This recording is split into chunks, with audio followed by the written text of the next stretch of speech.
हाथ जोड़ के प्रार्थना करिए, गुरु महाराज मेरे को सबसे पहले आप ये वचन दो कि मेरा नाम चारों दिशाओं में अमर होना चाहिए। मैं चाहता हूं कि लोग जितने भी दुखी हैं इस संसार में सबका भला मैं करूं। इसके लिए बबूता जी महाराज कहने लगे, भाई जोतराम सुख थोड़े दुख घने जगत में भोगे कष्ट सरे बोली। अरे बोले किस किस की दुख दूर करे या दुनिया दुखी फिरे बोली। अरे भाई जोतराम किस किस के दुख काटेगा? बोले जी मैं तो सबके काटना चाहूँ। बोले भाई सबके काटना चाहो तो देखिए यो आडमास का जो शरीर है ना, ये जो 5 तत्वों का तेरा पिंजरा है, इस पिंजरे के साथ तो ये काम नहीं कर सकता। जय तू आत्मा बन के काम करे, आत्मा परमात्मा का रूप होता है, आत्मा बन के काम करेगा तो तेरा जरूर बेड़ा पार होगा, तेरे मन की कामना पूर्ण होगी। बोले गुरु महाराज फिर मेरे को ये बताओ इसका उपाय क्या है? बोले भाई उपाय तो एक है, ये 5 तत्वों का शरीर छोड़ना पड़ेगा। बोले जी वो कैसे? बोले इसका उपाय मैं बता दूंगा। भादवा उतरती 10वीं के दिन पिबड़ा नाग आएगा और जैसे मैं उस नाग ने डसा था वो नाग तुमने भी डस के जाएगा। तेरी वो आत्मा शुद्ध हो जाएगी, पवित्र हो जाएगी। मैं तेरे को भगवान शंकर से मिलने का रास्ता बताऊंगा।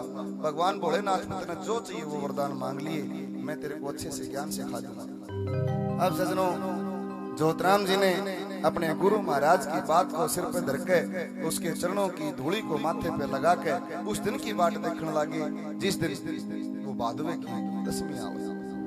अब वही हुआ सन 1959 भादवा उतरती 10वीं के दिन, 9वीं की रात थी और 10वीं की प्रभात थी।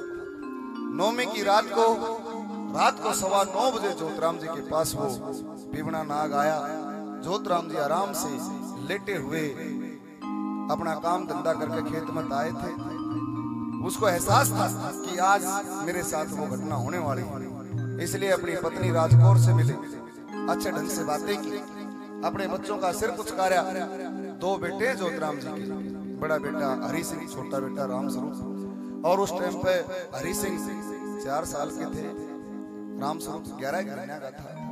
अपने बच्चों का सिर पुचकारा सजनों और आराम से लेट जाते हैं। वो पीवड़ा नाग आया, उस नाग ने जोतराम जी को डस लिया। अब जोतराम जी का गंगेड़ा बंध गया, सारी रात निकल गई। घर क्या ने जब तक बेरा पाटा उस टाइम तक तो बात बीत ली थी। सुबह ठीक 9:15 बजे के आसपास जोतराम जी का शरीर पूरा हुआ और वो आत्मा निकली। अपने गुरु महाराज के पास पहुंचने की बजाय सबसे पहले वो अपने बहन के घर पहुंची। उनकी बहन का नाम है संजना। जोतराम जी की वैसे तो 4 बहनें हैं, एक संजना सबसे छोटी, नंदकौर, सोना, जड़िया। और 4 बहनों में सबसे प्रेम करते थे जोतराम जी, तो संजना से बहुत प्रेम करते थे क्योंकि संजना सारे हम छोटी थी और जोतराम सबसे बड़े थे। सारे भाइयों में जाबर, लादू, हरिया, चारों भाइयों में सबसे बड़े थे और इसलिए जोतराम जी को वो संजना अपनी बेटी की तरह लगती थी। लेकिन सारे भाई बहन ब्याह रखे थे। सबसे पहले जोतराम जी अपनी बहन संजना के ससुराल पहुंचे और जाके अपनी बहन के किवाड़ खड़खड़ाए। ए लाडो, ए बहन देख तेरा भाई आया। एक किवाड़ खोल के सजनों संजना बाजी बाजी आई, आके किवाड़ खोल के देखने लगी। देखा तो कुछ भी नहीं। सोचा कि भाई तेरी मन का धोखा होगा, तू जोतराम से बहुत प्यार करती है अपने भाई से, इसलिए तेरे मन का धोखा लग गया होगा। किवाड़ बंद करके भीतर गई, फिर किवाड़ खड़खड़ाए। ए लाडो, ए मेरी बहन संजना, ए किवाड़ खोल, देख तेरा भाई आया। फिर जाके खोल के देखा तो साक्षात जोतराम खड़ा। बोले रे भाई इसी तो भारी में। बोले बहन भादवे का महीना है, काम तो गणाए पड़ा था पर के करो मेरा जी कर गया। मानो बोली अगजा बहन पीटा और एक बार संजना ने बुला लिया, मजा ते मिलना आ गया। सजन उस समय का बड़ा सुंदर भजन आप लोगों के सम्मुख रख रहा हूँ, बहुत ही प्यारा भजन है। एक बार दोनों भाई बहन के लिए जयकारा लगा दो। बोलो प्राण संजना की, बोलो जोतराम जी महाराज की।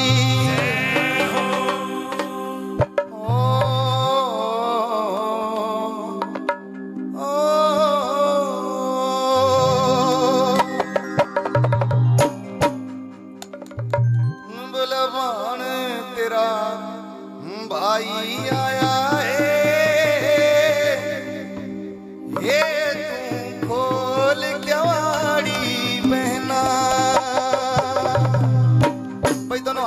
गुरुदेव बाबा के दरबार में और प्रेम से जयकारा लगा दो।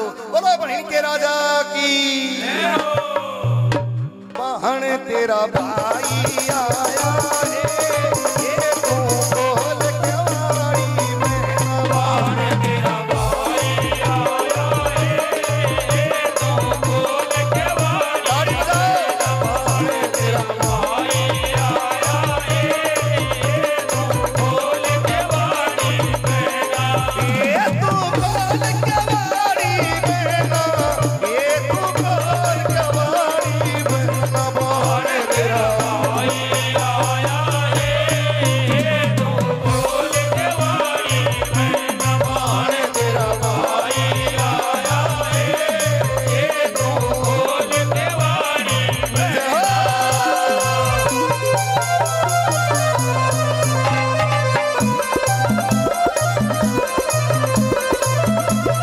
ताली बजा के दोनों हाथ खड़े करो, दोनों हाथ खड़े करके ताली बजाओ।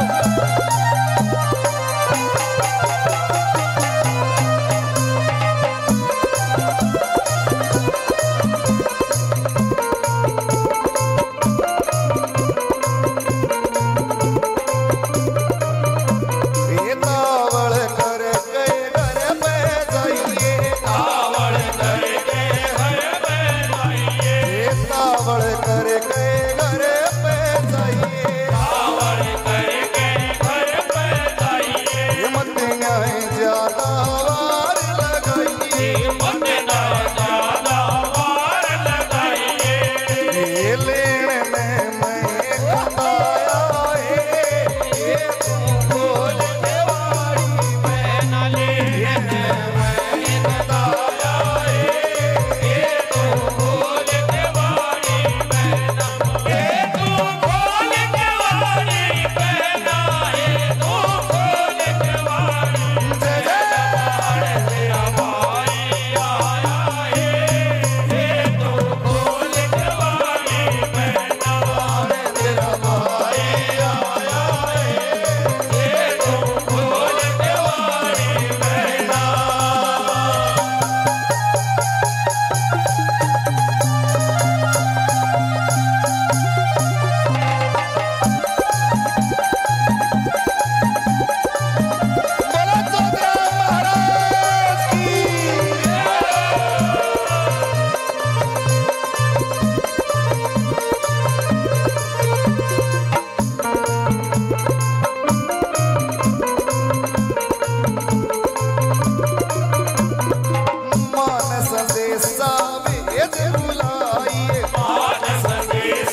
लागे अगर क्यों कर बताऊं ये कहानी बन रही से ये क्यों कर साची बात बताऊं क्यों कर साची बात बताऊं ना जागा दिल समझाया ये तू बोल क्या मैं ना जागा दिल समझाया ये तू बोल केवाड़ी बहना ये तू बोल केवाड़ी बहना ये तू बोल केवाड़ी बहना मान तेरा भाई आया ये तू बोल केवाड़ी बहना मान तेरा भाई आया ये तू बोल केवाड़ी बहना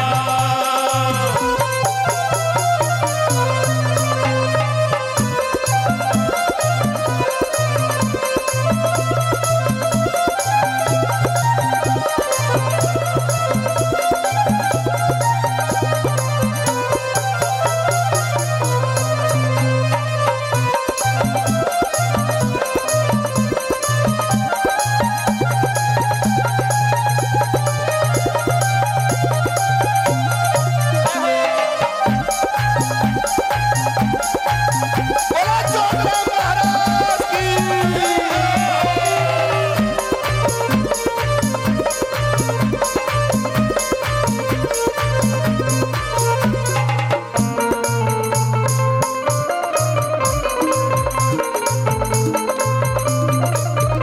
महेंद्र सिंह हरी की माया महेंद्र सिंह हरी की माया महेंद्र सिंह हरी की माया महेंद्र सिंह हरी की माया पल में धूप घड़ी में छाया पल में धूप घड़ी में छाया ये पल में धूप घड़ी में छाया पल में धूप घड़ी में छाया वेद कोई समझ ना पाया ये तू बोल केवाड़ी बहना वेद कोई समझ ना पाया ये तू बोल केवाड़ी बहना मान तेरा भाई आया ये तू बोल केवाड़ी बहना मान तेरा भाई आया ये तू बोल केवाड़ी बहना मान तेरा भाई आया ये तू बोल केवाड़ी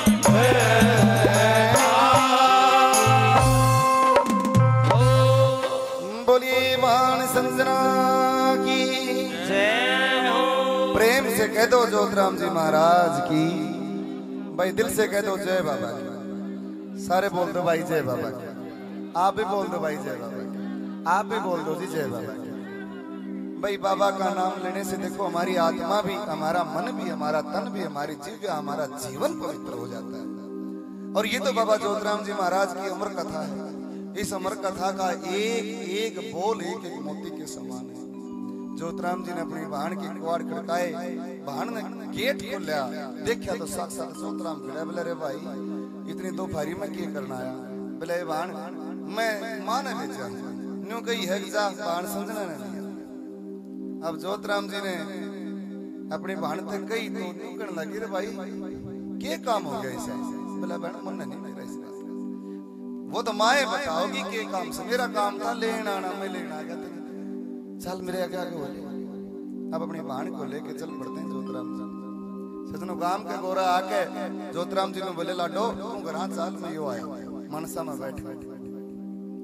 अब संजना घर पहुंचती जाके देखा तो वहां तो जोतराम की आंगन में लाश पड़ी। लुगाई लोग मानस बच्चे सब की मार मार कर रोने लग रहे। संजना ने देखा यो के काम से, बोले री मां यो जोतराम का क्यों? जोतराम तो मैंने भी लेके आया। बोले लाडो वो कित लेके आओ था? ये तो रात में इसके सांस लड़ गया। अरे ये देख इसका शरीर पूरा हो गया। मां भी रो रो के हुक मार मार के रोती है। संजना समझ गई कि जरूर से जरूर जोतराम की आत्मा थी और कोई भी नहीं था। अपने भाई को याद करती। बार बार हुक मार मार कर रो तो उसकी सखी सहेली समझाने लगी, बोले लाडो ए मेरी बाण रो मत, कोई बात ना, भगवान ने जो लिख रखी थी लिख रखी थी।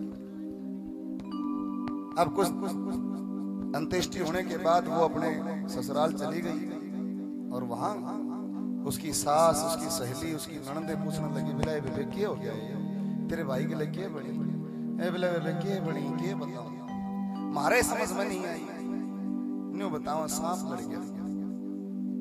उस टाइम तक ना तो संजना को कोई आभास है, थोड़ा सा तो उसको एहसास हो गया कि हाँ जब ज्योतिराय की आत्मा मेरे को लेने के लिए आई है तो कुछ ना कुछ चमत्कार तो जरूर है, लेकिन इन चीजों का आभास नहीं था कि जीवन में क्या होने वाला है। जब उसकी ननदा ने पूछी, उसकी सहेलियां ने पूछी, तो भान संजना किस तरह से उस घटना का वर्णन करती है। देखो ये भजन मैं कभी कभी सुना पाता हूँ, मेरा मन कर गया भगत जी जहाँ तो मैं सुना दूं आज, क्योंकि इस बाबा से प्रेम इतना है, मन ने तो 4 रात 20 रात खड़े रखो भाई, मैं खड़ा रह सकूं मेरे देवता के लिए, मेरे बाबा से मुझे बहुत प्रेम है। और उसकी कथा में जो आनंद आता है ना, तो पूछो मत, उसके जो भजन में जो आनंद आता है। एक बार प्रेम से कह दो ज्योतिराम महाराज की